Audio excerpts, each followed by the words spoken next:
My fiancée, 24F, has no bridesmaids, and it's making her want to call off the wedding. How can I help? My fiancée and I are recently engaged. We've been together since we were 18, and even though she isn't the bridezilla type, she has always imagined a beautiful wedding. The problem is that she isn't very social. She has no sisters or female cousins, and as a result, she has no bridesmaids. Zero.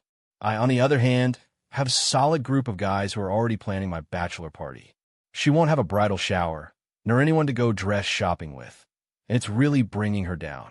Sometimes, between sniffles, she says, "Can't we just sign a paper at a courthouse?" I know neither of us really wants that, but she feels like she doesn't deserve a real wedding. I've suggested having my sisters be her bridesmaids, but they don't really know her well, and I don't think they'd want to. It breaks my heart to see her so lonely.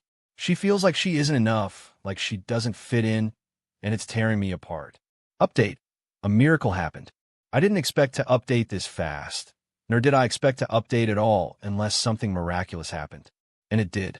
It turns out I have the best friends in the world. After reading many of the comments on my post, I started to suspect something. I went through a box of wedding planning stuff and found magazine clippings of a big church wedding, flowers, and above all, photos of ornate, poofy dresses. It was nothing like her style, but they were almost identical to the dresses my sisters wore at their weddings. It clicked for me. She didn't want that wedding. She was trying to please my family, sacrificing her own taste just to be accepted. I felt like an idiot for not noticing sooner. That same afternoon, I called my best friend, Ravi. I told him my worries, and even though he barely knew my fiancée, he told me not to worry. He would take care of it. The next day, Ravi showed up at my house along with 3 of our other best friends. My fiancée was horrified. She thought they had come to judge her. Ravi told her directly, "The guys and I are taking you to find your wedding dress." She whispered to me, "They won't like me." I urged her to go and told her to take the chance. When they returned an hour later, they hadn't found the dress, but they had visited several stores, and she found a style she actually liked, far from those heavy, poofy gowns. They went out for ice cream, and when they walked in the door, she was laughing and joking with them as if she had known them her whole life. I hadn't seen her that happy in a long time. We all sat down together, and Ravi invited her to talk honestly. That's when she opened up. She confessed she hated the idea of a church wedding and that she actually wanted something small and intimate, just with the people who truly care about us.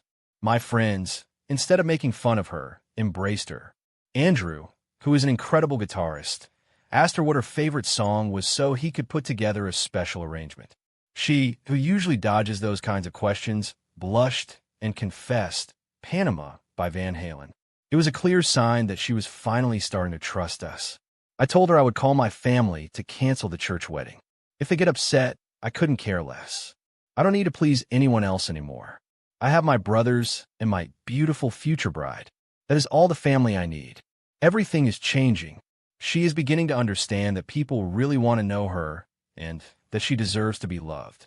We are planning a wedding that is ours, not one based on the expectations of others. Life looks much brighter now,